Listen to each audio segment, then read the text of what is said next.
Magandang araw mga kaibigan. Pag-usapan natin ngayon ang dagdag perwisyo, dagdag pasakit na ibinigay ng Kongreso sa mga men and women in uniform. Kinaltasan na ng Kongreso ang AFP Modernization Program. Hindi pa sila nakontento doon. Pati pensyon ng men in uniform, pensyon ng mga sundalo, magre-retire, pinakialaman na rin. Grabe. Ito, may post si General Romeo B. Poques. Kahapon niya ito pinost. Basahin ko Earlier, I said the budget to support the 200 per day increase in food allowance of AFP personnel came from the AFP's own budget by reducing the AFP's modernization program funds. Okay. So, i-discuss ko yan mamaya. What if I told you the pension and gratuity fund for government personnel, including those in the armed forces of the Philippines, was reduced by 87.29 billion pesos from its original allocation? This amount was lumped with other fund sources and instead reallocated and diverted to the DPWH to support our honorable congressmen's flood control, AKAP, and other pork barrel money-making projects concerned AFP and other men in military and uniform personnel pensioners. Sorry for you. The honorables increase the DPWH budget by almost 289 billion from its original allocation of 825 billion to fund their pet projects. At 1.1 trillion, the honorables violated the Constitution, which provides that the DepEd, not DPWH, must have the highest allocation in the yearly national budget. What are they in power for? Anyway, grabe. So, dito muna tayo sa yung pag-increase ng food allowance ng mga sundalo. Personally, tuwan-tuwa ako niyan. Dahil ang laking tulong yan. Napakaliit po yung, sa ngayon pa lang 150 pesos per day. I believe nung 2015, bago ako mag-retire, yan na yung food allowance namin . So 2015, 9 years na nakakalipas, yan pa rin. Hindi na talaga kasya. Kaya nung i-announce ng Speaker of the House through talagang sinadya yung sinadya yung pagtawag, Speaker of the House, i-announce niya sa Chief of Staff na tell our men na na-increase na natin ang kanilang food allowance. Again, sabi ni General Poques, that's a dishonor. That's a disservice. Pang-iinsulto sa mga sundalo. Shameless, sabi ni General Poques .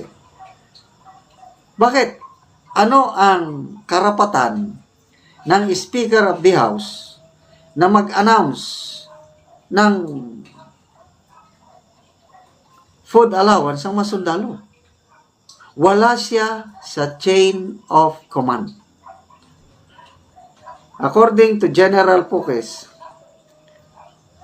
dapat yung increase na yan, although kapuri-puri, although kailangan talaga, yung increase na yan should be initiated, should be approved, should be announced by the Commander-in-Chief, not the Speaker of the House. Okay. So, yun. Sinadya, sabi ni General po kasi, sinadya na talagang ipakover ng habang kinakausap niya ang Chief of Staff. Sinadya na merong nagbibideo, then inilabas sa para propaganda daw for political purposes. Sabi ni General po kasi kaya very shameless, sabi niya. So, yung pala, in-increasean yung food allowance, kinuha pa rin doon sa modernization fund. So, kita nyo ang ginagawa nila sa Armed Forces of the Philippines. Ito ngayon, alaman natin na pati pensyon, pondo ng pensyon, pakikialaman. Pinakialaman nyo, ang laki yun, 87.29 billion pondo para sa pensyon. Nirealign papunta sa DPWH. Okay lang sana kung nirealign papunta sa mas nangangailangan. Pwede pa yun. Hindi. Papunta sa mga basketball court, covered court, multipurpose center, flood control projects. Yun yung yun yung kaya nag-increase ng todo ang DPWH projects dahil sa mga ganitong proyekto na inuuna nilang pinunduhan kasi kailangan nila mag-e-election. Pati AKAP, yun. Pinunduhan pa rin ang AKAP at the expense of the pensioners. Kaya, no wonder, again, nabigla ko kanina yung matagal ko ng kaibigan, mas senior sa akin na opisyal, nag-friend request siya sa akin. Sabi niya, hello sir, Merry Christmas. Sabi niya, Johnny, I just want to inform you that ang mga veterans sa aking district commander ako, sabi niya, mga veterano, mga retirees, ay 100% galit sa administrasyong ito. So, grabe, district commander, maraming hawak na veterano. Mga kaedad namin, veterans. Galit kami sa administrasyong ito. Sabi niya, sinisisi ako ngayon ng aking mga kamag-anak, ang aking mga kaibigan dahil grabe ang pangangampanya ko sa presidenteng ito nung last election. Akala ko siya ang solusyon para makaahon tayo sa kahirapan kaya kinampanya ko siya. Ngayon, nabudol tayo. Niloloko lang pala tayo. Yon, mga retirado talagang. Lalo na ngayon pag kasi ngayon ko lang din nalaman na pati pension pala ng military and uniform personnel pinakialaman. Nako. Akala ko modernization fund lang eh.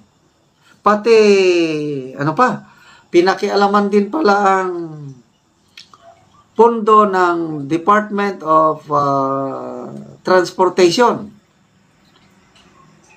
Under ng DOTR, Philippine Coast Guard. Ang daming mga naka-line up na proyekto, mga equipments na kailangan ng Philippine Coast Guard para sa pagdepensa sa ating teritoryo sa West Philippine Sea. Kinulangan din. So na lang? Palaging sinasabi ng gobyernong ito, ni Speaker of the House, na not a single square inch, hindi natin iso-surrender. That's good. Paano mo depensa ng teritoryo mo against China kung binabawasan ang AFP Modernization Fund, binabawasan ang Coast Guard modernization? dinadala sa DPWH. Anong mangyayari sa bansa natin? Wala. Paano tayo makabuo? As the President has declared sa mga sundalo, we will build a world-class armed forces that is a source of national pride and national security. Ang gagandang salita, ang gagandang pakinggan, hanggang salita lang. Pagdating sa budget, binabawasan. So, as General Poque has said, sorry, pensioners. So, ako rin, pensioner din ako. I don't know kung maapektuhan ang pension ko, pension natin next year, tignan na lang natin kung ano ang mangyayari.